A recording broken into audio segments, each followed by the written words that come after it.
Ladies and gentlemen, good morning. Capital G here with a new EDH deck tech for you. A long-time favorite of mine. I'm going through my list of decks that I've recorded. I was surprised I hadn't shown this one to anyone yet, and this is Jalira, Master Polymorphist. 2 mana for 4 mana, for a 2/2. And she says here, pay a blue, pay 2 mana, tap and sacrifice another creature. Reveal cards from the top of our library until we hit a non-legendary creature card, put it onto the battlefield, and put the rest on the bottom of our library in a random order. Spoiler alert, I don't play the card Polymorph in this deck. But I was definitely intrigued by her ability. Made the deck maybe 2-3 years ago and have evolved it over time to what it is now. And it is a very fun, very dynamic, very interactive deck that we have here today. Not going to win the most competitive games, obviously, but you'll see that I've got some good, fun stuff here, and I hope everyone gets to enjoy this one. So let's see what we have. Let's start with, I like to call it the polymorph food. Creatures and spells that I am more than happy to sacrifice in favor of better stuff. But all of these cards are good in their own right too. They all add some sort of value to the deck. So for example, Aether Adept, returning creatures to its owner's hand. Archaeomancer, returning instants and sorceries to my hand. Even Eternal, amassing 1. War of the Spark was really good for this deck, actually. Between the amass mechanic of Even Eternal, Callous Dismissal, and Crush Descent. These are all 2-for-1 cards in this deck. Fibblefip. Even Fibblefip has a home here. 2 mana, 1/1. Draws me the card when I cast it from my hand. It says here, if it entered from my library or was cast from my library, draw 2 cards instead. That won't happen. Jalira specifically says that she brings in non-legendary creatures. But that is exactly why Fibblefip is here. Because if I'm sacrificing, let's say I'm sacrificing an amass token, one of my zombie army tokens, and the first creature I hit is Fibblefip. Well, you know what? I keep going until I hit one of my big guns, because Fibblefip is not going to come into play from that ability. Go on until we hit the next creature. By that same token, if I cast Fibblefip, well, you know what? I get to draw a card, and I can sacrifice him to a Jalira. 2-for-1, as I said. Harbinger of Tide, say deal. When it enters the battlefield, return target creature and opponent control, a tapped creature and opponent controls to its owner's hand. So if somebody tries to take a swing at me, well, going back to the hand. I do have a little bit of Eldraine making its way into the deck now. Inquisitive Puppet gives me the Scry. It's a 1 mana 0/2, so super cheap. What I like about it the best is that it can block for me. And I can exile this card to get a token that I can sacrifice. So if I have to block with this before I could activate Jalira, that's fine. Just exile this, get my 1/1 token, and sacrifice the token later. Lazotip Plating is one of my favorite cards in this deck. 2 mana, instant, amass 1. And I and all my permanents gain hexproof until the end of the turn. Amazing card. This is essentially a counter spell for 2 mana that give with upside. Portal Mage is here. Someone tries to attack me. Cast the Portal Mage. Send the attacker in a different direction. And sacrifice this to Jalira for a better creature. Reefworm. When this dies, it's 0/1 for 4 mana, which doesn't seem so great, but when this dies, we get a 3/3 blue fish creature token. When that dies, we get a 6/6 whale creature token, and when that dies, we get a 9/9 kraken. I actually had one game where, thanks to some copying shenanigans, I had 3 of these chains going. So that is obviously a fun little thing to do. Obviously, the chain can be stopped by exile effects and return to hand effects, but No, not everybody has access to those. Relentless Advance. It's another sort of creature that isn't. I can pay my 4 mana, get a 3/3, get an amass 3. So a 3/3 token that I can sacrifice to Jalira. But again, if I sacrifice something else and Restless Advance comes up, I keep going until I hit a creature, a real creature. Tempest the Shit is a real creature. A lot of people hated on him. Triple blue for a 0/4 flyer that's got power equal to the number of islands you control, basic islands specifically.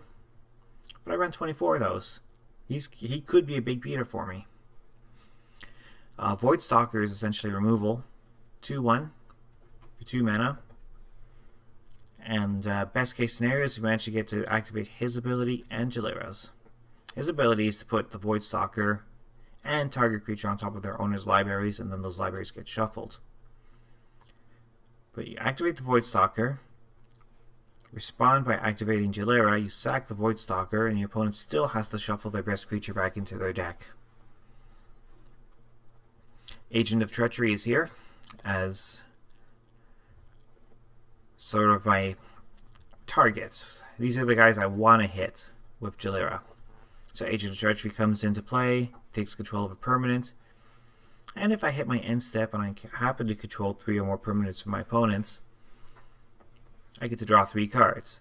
This is not a theme that I go full on into, but it is definitely possible for me to get control of multiple permanents and get this card draw advantage. Artisan of Kozilek is here, representing the Eldrazi. He's my only Eldrazi in the deck. He's a 10/9 with Annihilator too. And if rather than polymorphing into him that I cast him, if I manage to cast him, I get to return a creature from my graveyard to the battlefield. So that flexibility is what brings him to the table. Body Double is here to copy the best creature in any graveyard. Clever Impersonator copies the best permanent on the table. The Primordial allows me to take an instant or sorcery from each of my opponent's graveyards and cast them for free. He's also a 5/5 flyer, very effective in his own right in that. Duplicant is here. Comes into play, exiles an opponent's creatures, and imprints it onto him. And then he gets that creature's power, toughness, and creature types. Master Transmuter, great card. I do have some cool artifact synergies in the deck. This allows me to return an artifact I control to my owner's hand by paying a blue and tapping the Transmuter. She herself, of course, is an artifact, so I can bring her back to my hand if I have to defend her. And I can put another artifact card from my hand into play. These two together are nasty because it's like blue, take the duplicate back to my hand, put it back out, imprint something else. Phyrexian Ingester is a non-artifact copy of Duplicant for all intents and purposes. Difference being that while Duplicant just straight up gets the power and toughness of whatever creature is imprinted on him, Phyrexian Ingester gets a +X+Y based on the imprinted creature's power and toughness. Quicksilver Gargantuan. It's a clone that just happens to be fixed at 7/7. So copy the best thing on the board at 7/7. That's usually bigger than what the original is. Not always, but usually. Scourge of Fleets. This is a monster in the deck. When this enters the battlefield, return each creature my opponent's control with toughness X or less to its owner's hand, where X is the number of islands I control. I have 24 basic islands and 25 in total. So there's not much staying on the table when Scourge of Fleets hits, just saying. Scuttling Doom Engine. Can't be blocked by creatures with power 2 or less. It's a 6/6 for 6. The card's more cute than anything, really. But when this dies, it deals 6 damage to target opponent, and I have finished off opponents with the Dies ability in the past. Sharding Sphinx. 6 mana, we get a 4/4 flyer, and whenever an artifact creature we control deals combat damage to a player, we get to put that many 1/1 blue Thopter artifact tokens with flying into play. So, yeah, it starts as one creature, becomes a lot of creatures. Sphinx of Magosi is here, 6/6 flying for 6. It allows us to pay 3 mana to draw a card and make it bigger. That's actually very efficient. 3 mana for the +1/+1 counter and the card. Sphinx of Bethune, 5/6, 7 mana. Comes in off Polymorph and gives us a Fact or Fiction effect. We get to give the top 5 cards of our deck to an opponent. They split it into 2 piles, and we keep the best pile. Stormfire Leviathan. This really changes up combat. All lands are islands in addition to other types while this guy is in play, and creatures without flying or island walk cannot attack. So this is a good way to defend ourselves if, you know, someone's building up a big massive board we can't get through, and then all of a sudden, poof, Stormfire Leviathan.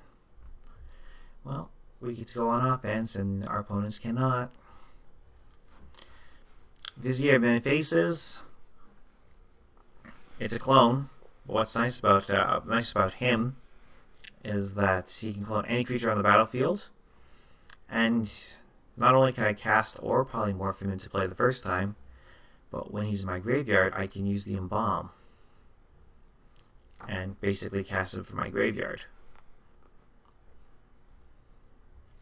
Some artifacts now. Memnarch is here.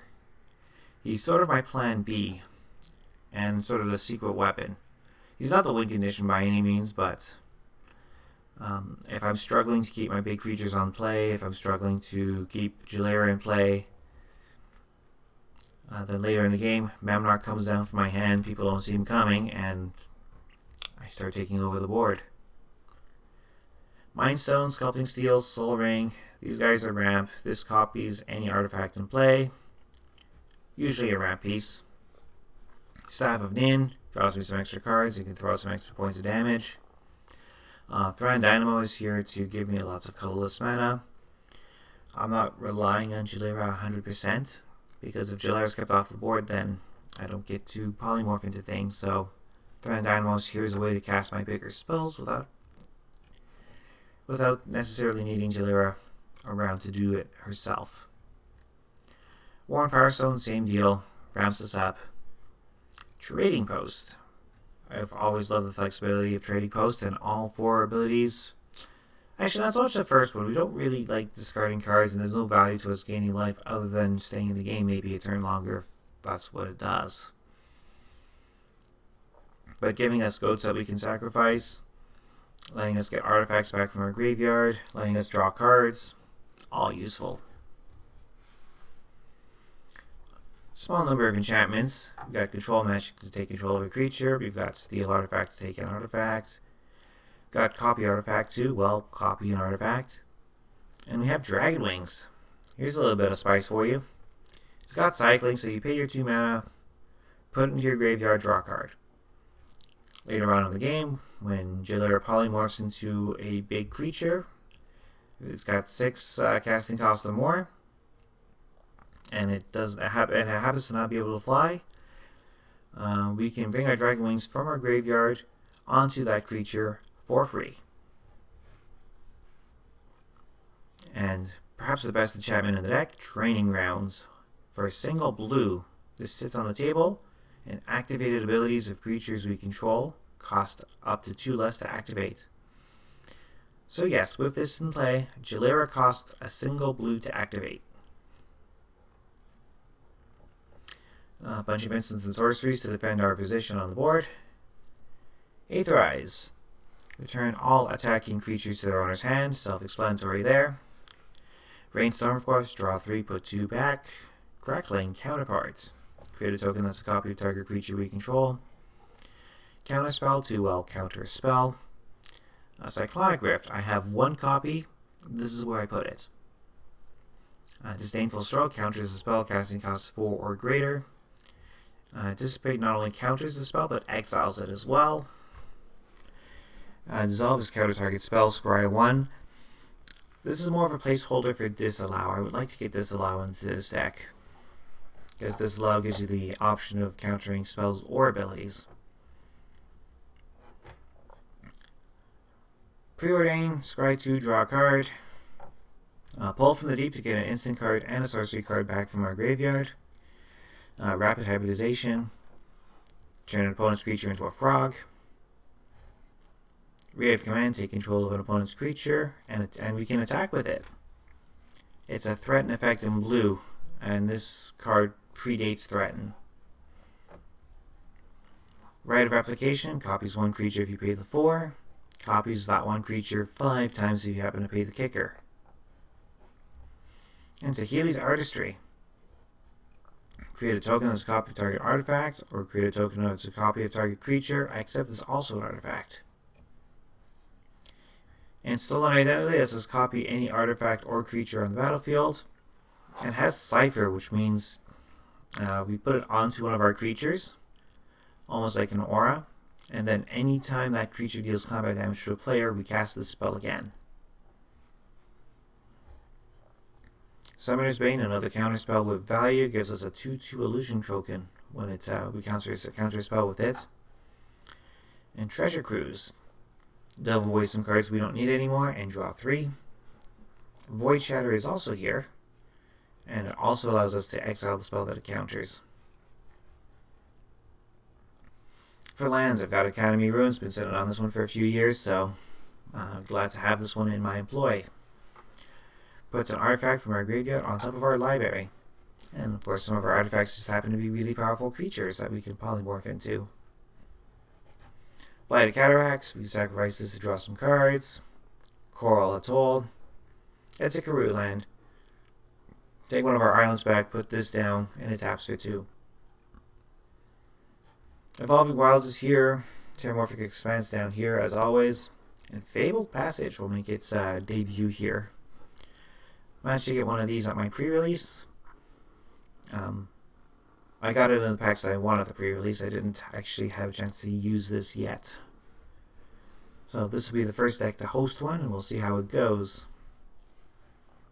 Fairy Conclave and Mutavault, these are both man lands. I can pay the necessary mana to turn them into creatures and then sacrifice them to Jalira. Myriad Manscape is here to pull out some of my islands. I've got, as I said, 24 basics. My 25th island is a Mystic Sanctuary, also from Throne of Eldraine.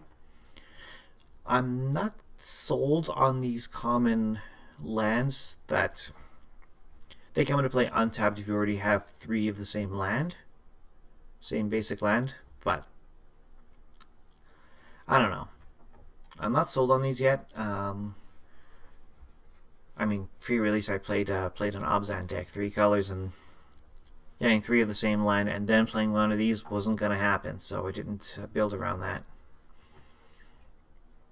But this is a mono blue deck. Perhaps there's some possibility here. Springjack Pasture creates goats. Temple of the False God. The games in this deck do go longer. It's not going to win on turn 2 or 3, so Temple of the False God is welcome here because this will produce the mana that we need. And lastly, Zotea Cavern. Fun little piece, this one. What's nice about it, it's a land that we can cast as a 2/2 creature and then sacrifice in order to polymorph into something bigger. Of course, if we happen to have our Jalira, we cast our Zotea Cavern and then somebody decides to board wipe. Well, instead of sacrificing this to another creature, or instead of just letting this die and not getting any value, we pay our 2 mana, turn it face up into a land, and we ramped.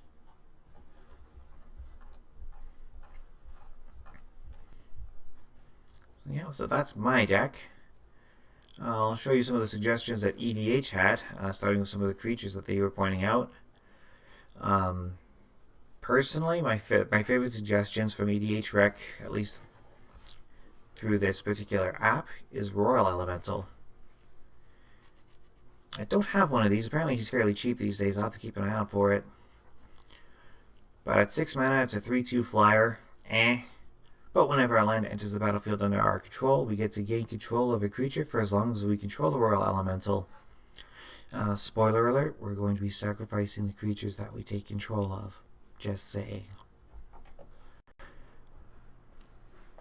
Guile is also pretty good because I do run quite a few counter spells. I think I have 8 or 9 in here.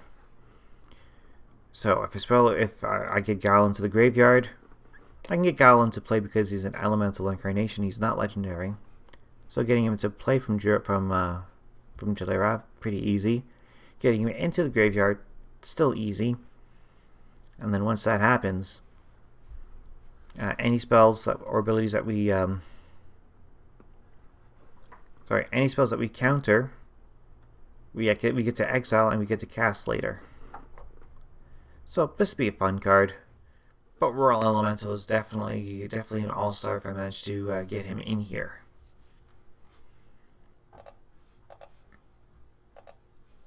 Some of the spells that they suggested for me, more classic blue removal like Polyfy, Curse of the Swine, Reality Shift. But personally, I think the best non-creature, non-land is Rewind, because it's a hard counter spell and it untaps the land, so we get to use our Jalira. Sky Diamond, also an excellent choice for ramping. And then the lands. Some of the classics like Rogue's Passage, Reliquary Tower, Nykthos. It's mono blue, so Nykthos is definitely going to be good here. Halimar Depths, I recently took that out. I find it doesn't really do anything. You get to look at your top 3 cards, and sometimes it makes your top deck better, sometimes it doesn't. But it doesn't do enough, so I took my copy out. And also on the Cycling Lands, I did not put the Cycling Lands in. I didn't feel them necessary. I never really hungered for cards, so I chose not to run them. Mishra's Factory definitely would complement the man lands that I have in this deck, and this is something I probably consider as well.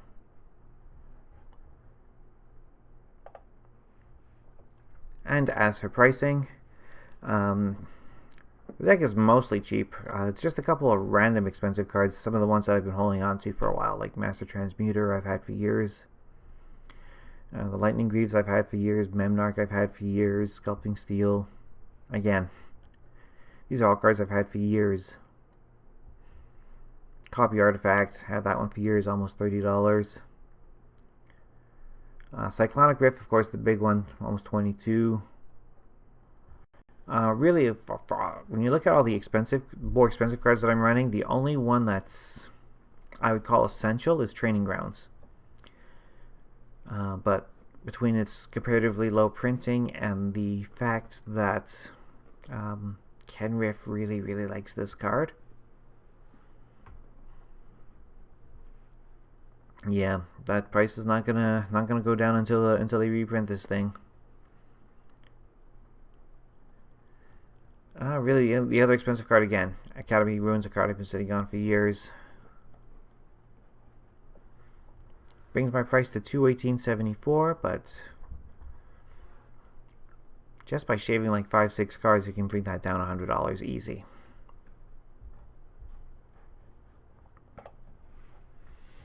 And there we go. Jalira, Master Polymorphist. Let me know what you all think. I hope you give this commander a try. She's not someone that I've seen anybody else play. People are usually taken by surprise when I bring her out. Not just her presence alone is surprising. People are like, oh, people actually run her? And they don't know what to expect. And then, of course, because my deck is got some controlled randomness to it, rather than, it's not full random, there's some controls to it. But because it's not a set, like I want to bring out one of these 2 creatures, or I want to bring out only this creature, because I don't have that kind of build. People actually really enjoy playing with me when I'm playing Jalira, so there we go. Anyways, I'm going to wish everyone a happy Sunday. Enjoy the rest of your weekends, and we'll talk to you next time. I'm going to do a Throne of Eldraine commander. I'm not sure who yet, but stay tuned and we'll find out next week. Bye for now.